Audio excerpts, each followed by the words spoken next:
Next question board model paper 1లో వచ్చింది. అలాగే బోర్డ్ క్వార్టర్లీ ఎగ్జామ్లో కూడా ఇచ్చినారు. 2 మార్క్స్ క్వశ్చన్ ఇది. రేంజ్ కనుక్కోవాలి, డొమైన్ కనుక్కోవాలి. సరే ఈ రేంజ్, డొమైన్ అంటే ఏంటి?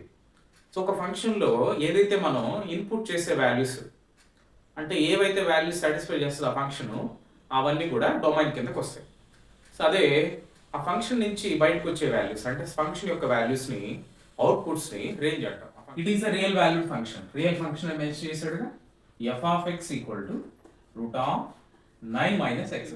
ఈ రూట్లో ఉండే వాల్యూ ఎప్పుడు కూడా నెగిటివ్ ఉండకూడదు, పాజిటివ్ ఉండాలి. అయితే జీరో కానీ జీరో కన్నా పెద్ద వాల్యూ కానీ. So therefore F of X is defined when 9 minus x square is greater than or equal to 0. అంటే ఈ వాల్యూ ఖచ్చితంగా పాజిటివ్ ఇవ్వాలి. సో మైనస్ కామన్ తీయండి. Take a minus common, minus దగ్గర ప్లస్, ప్లస్ దగ్గర మైనస్. ఈజ్ గ్రేటర్ దెన్ కాస్త greater than or equal to కాస్త less than or equal to అవుతుంది. సో ఎక్స్ స్క్వేర్ మైనస్ 9ని ఈ మైనస్ అట్లా తీసుకెళ్తే మైనస్ జీరో అంటే జీరో అండి. మైనస్ దీన్ని రాసి 3 స్క్వేర్ అని రాయొచ్చు, less than or equal to zero. So it is in the form a square minus b square is equal to a minus b into a plus b గా ఉందిగా.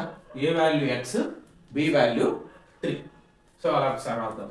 So x minus 3 into x plus 3 less than or equal to 0. ఇది ఇన్ఈక్వాలిటీకి సంబంధించిన basic formula మీద involve అయి ఉంది. ఒకసారి చూడండి. a అనేది b అనేది రెండు నంబర్స్ అనుకోండి, 2 నంబర్స్. ఏ కన్నా బి పెద్దదైతే సో ఇన్ఈక్వాలిటీ ఫార్ములా ఒకసారి చూస్తే x minus a and x minus b is less than or equal to 0. X lie between so small value and bigger value. దీని నుంచి ఎలా రాస్తాం? ఎక్స్ యొక్క వాల్యూ ఎక్కడి నుంచి ఎక్కడి వరకు అంటే ఇంక్లూడింగ్ ఏ అండ్ బి, మధ్యలో ఉండే వాల్యూస్ ప్లస్ ఈ వాల్యూస్ కూడా వస్తాయి. It is a property of inequality less than or equal to 0, 2 real numbers. ఇప్పుడు లీస్ట్ వాల్యూ ఏంటి ఇక్కడ? -3. పెద్ద వాల్యూ ఏంటి? +3. ఇప్పుడు x లై బిట్వీన్ -3 to 3 అంటే ఏ రాయొచ్చు? సింపుల్ గా x బిలాంగ్స్ టు -3 to 3 అంటే ఈ x వాల్యూస్ అన్ని అయితే ఇందులో పెట్టొచ్చు. ఆ f ఆఫ్ x వాల్యూ వస్తుంది. సో అవన్నీ ఇన్పుట్ వాల్యూస్ ఏంటి? -3, -2, -1, 0, 1, 2, 3 వరకు ఇవన్నీ డొమైన్ కింద రేంజ్ ఎలా కనుక్కుంటారు. దేర్ఫోర్ లెట్ అని చెప్పి ఇచ్చిన మొత్తం ఫంక్షన్ ని y అనుకోండి. f of x equal to y. ఈ y ని తీసుకెళ్ళి ఇందులో సబ్స్టిట్యూట్ చేయండి. There implies y is equal to root of 9 minus x square. Now squaring on both sides SOBS y square is equal to 9 minus x square. ఇక్కడ చూడండి ఒకసారి ఒక step. ఇది రూట్ లో ఉంది కదా, ఇదంతా y కాబట్టి clearly y value always greater than or equal to 0. 0 కానీ అంతకన్నా పెద్ద వాల్యూ కావాలి. సో అందుకని ఆ కండిషన్ తీసుకో. ఇక్కడ నుంచి x వాల్యూ రాయండి. x వాల్యూ మైనస్ x స్క్వేర్ ఎట్లా తీసుకోరండి, plus x square y square ఎట్లా తీసుకెళ్ళండి, 9 minus y square. So x equal to root of 9 minus y square కదా, అవునా కదా?